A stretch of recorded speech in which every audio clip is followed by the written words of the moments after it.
बिस्मिल्लाहिर्रहमानिर्रहीम। हजरत सादिया रदियल्लाहु अन्हा फरमाती हैं कि मैं जब मक्का मुअज़्ज़मा पहुंची और हुज़ूर पाक सल्लल्लाहु अलैहि वसल्लम की घर आई तो मैंने देखा कि जिस कमरे में हुज़ूर सल्लल्लाहु अलैहि वसल्लम तशरीफ फरमा थे वो कमरा सारा चमक रहा है। मैंने हजरत आमना से पूछा, क्या इस कमरे में बहुत से चिराग जला रखे हैं? हजरत आमना ने जवाब दिया, नहीं, बल्कि ये सारी रोशनी मेरे प्यारे बच्चे के चेहरे की है। हजरत हलीमा फरमाती हैं, मैं अंदर गई तो हुजूर को देखा कि आप सीधे लेटे हुए सो रहे हैं और अपनी मुबारक नन्ही उंगलियां चूस रहे हैं। मैं आपका हुस्न व जमाल देखकर फरिफ्ता हो गई और हुजूर सल्लल्लाहु अलैहि वसल्लम की मोहब्बत मेरे बाल बाल में रच गई। फिर मैं हुजूर सल्लल्लाहु अलैहि वसल्लम के सर अनवर के पास बैठ गई और हुजूर को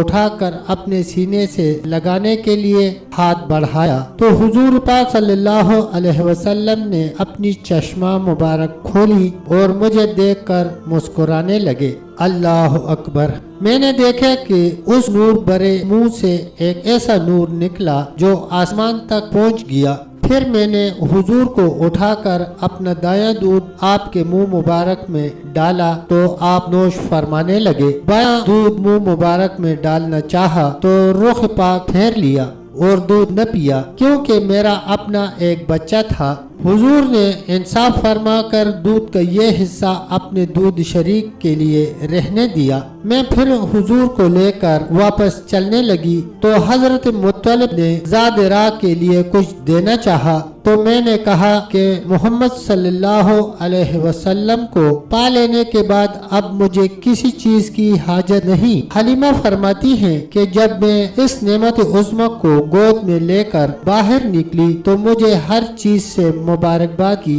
आवाज आने लगी कि ए हलीमा, रज़ात मोहम्मद सल्लल्लाहु अलैहि वसल्लम की मुझे मुबारक हो। फिर मैं जब अपनी सवारी पर बैठी तो मेरी कमजोर सवारी में वो बिजली जैसी ताकत पैदा हो गई कि वो बड़ी बड़ी तवाना ऊँटनियों को पीछे छोड़ने लगी। ये देखकर सब हैरान रह गए कि हलीमा की सवारी में यकदम ये ताकत कैसे आ गई। तो मेरी सवारी खुद बोली, मेरी पुश्त पर अव्वलीन व आखरीन के सरदार सवार हैं, उन्हीं की बरकत से मेरी कमजोरी जाती रही और मेरा हाल अच्छा हो गया। अल्लाह अकबर। तब तक दोस्तों इतना ही, मिलते हैं एक नई वीडियो के साथ। तब तक के लिए अल्लाह हाफिज, अल्लाह निगहबान।